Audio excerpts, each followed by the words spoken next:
cars that are assembled and made in South Africa is Europe, the EU, 250,000, which is 75%.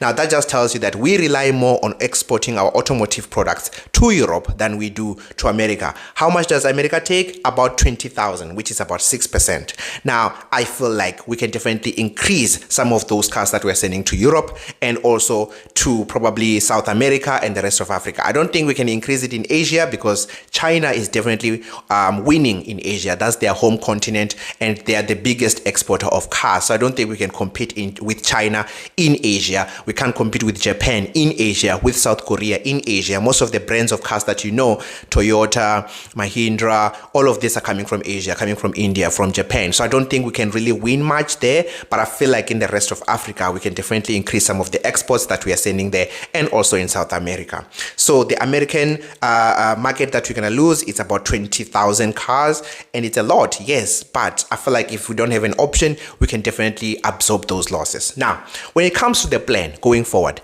I made a video about this. I was talking about climate change that is hitting Europe, and I was talking about how Africa should approach the Europeans with a solution rather than waiting for the Europeans to approach the Africans with a solution, and then we just need to say yes or no. We need to come with the solution. So here's the video. First of all, Africa is the youngest population in the world, which means that we have a lot of people who are willing to work. So how about these European people or European countries and companies move their production into Africa? Therefore, there will be less emissions happening in Europe. We get skills, we get jobs, we get better economies, we get infrastructure from that. It's a win-win for everybody, the same way China did it. Also, we will have cheaper labor. A person who's working in Europe will probably want to be paid 60,000 for that job. But in South Africa or in Africa in general, even if you were to train them and then pay them 30,000, they'll probably be okay with it, which means that more jobs, more money for our economy, the growth of our economy, infrastructure, and also skill transfer. Thirdly, Europeans have been complaining about mass immigration. People who are coming from North Africa, who are coming for better lives in Europe. Well, I guess, including me. But if you were to move production and boost the economies of Africa, there won't be a reason for them to move this side. So you hit 3 or 4 birds with one stone. But the problem is that with our African leaders, we're not approaching this proactively. We are not approaching the Europeans with a solution. We are waiting for them to come to us and tell us what they want to do, and we just accept it. And that is a problem.